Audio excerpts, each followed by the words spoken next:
বয়স্ক এই মানুষটিকে দেখে একদল মানুষ এসেছিলেন তার পাশে দাঁড়াতে, তাকে বৃদ্ধাশ্রমে নিয়ে যাওয়ার জন্য, কিন্তু তার এই যে ছেলে, তিনি কিন্তু তাকে বৃদ্ধাশ্রমে দেননি।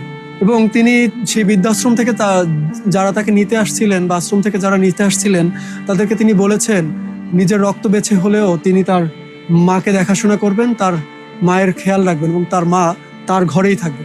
দর্শক দেখছেন, আমি এখন ছোট্ট একটি ঘরের মধ্যে আছি। এই এক রুমের ঘরেই কিন্তু তাদের বাস। তিনি, তার ওয়াইফ, তার সন্তান সবাইকে নিয়ে, তার মাকে নিয়ে এই একটি ঘর, একটি খাট, এখানেই তাদের বসবাস। দর্শক, সেদিনের ঘটনাটা আপনাদের একটু জানাবো। আর একটা ব্যাপার আপনাদের যদি বলি, নচিকেতার সেই গানে তিনি বলেছিলেন ছেলেকে তিনি অনেক বড় করেছিলেন, অনেক বড় ধন সম্পত্তি বা বাড়ি গাড়ির মালিক হয়েছিলেন। সবচেয়ে কম দাম বা সবচেয়ে কম দামি যে বস্তুটি সেই ছেলের কাছে ছিল সেটি ছিল তার পিতামাতা। কিন্তু এখানে আমরা দেখছি ঠিক ব্যতিক্রমী একজন মানুষকে, যিনি তার মাকে শত কষ্টর মধ্যে, শত অভাব অনটনের মধ্যে তার মাকে তার কাছেই রেখেছেন এবং তিনি বলছিলেন তার যতই কষ্ট হোক তিনি তার মাকে তার কাছেই রাখতে চান, তার মায়ের সেবা করতে চান শেষ পর্যন্ত। আমরা একটু তার সঙ্গে তার কথা শুনবো। আচ্ছা, সেদিন কি হয়েছিল? কারা আপনার মাকে নিতে এসেছিল? আপনি কেন দিলেন?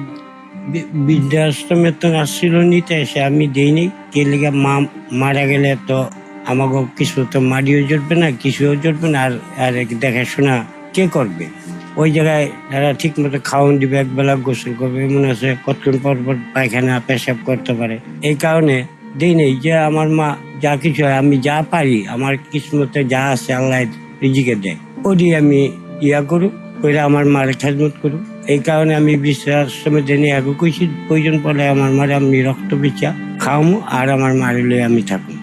আপনাদের যদি একটু জানাই দর্শক, ইয়ারুন্নেসা, তার বয়স ভোটার আইডি কার্ড অনুযায়ী 110 বছর। তবে তার সন্তান যেটি বলছিলেন তার বয়স আরো বেশি হবে, সেটা আনুমানিক 120 বছরের কাছাকাছি তার বয়স হবে।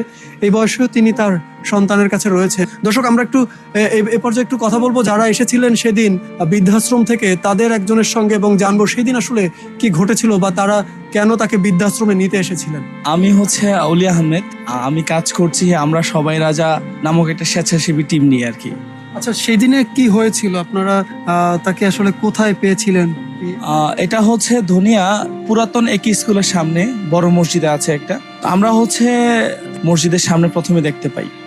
আমরা আশেপাশে খোঁজ খবর নিয়ে ওনার পরিচয় শনাক্ত করতে পারি নাই, যার কারণে আমরা ওনাকে বৃদ্ধাশ্রমে পাঠানোর সিদ্ধান্ত নেই। ওইখানে মসজিদ কমিটি যারা ছিলেন ওনারা আমাদেরকে বললো যে ভাইয়া আপনারা ওনাকে বৃদ্ধাশ্রমে নিতে পারলে অনেক ভালো হতো। যার জন্য আমরা পরের দিন আমাদের বৃদ্ধাশ্রমের সাথে যোগাযোগ করি।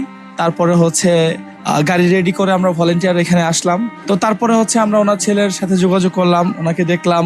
পরে ওনার ছেলে আমাদেরকে বলল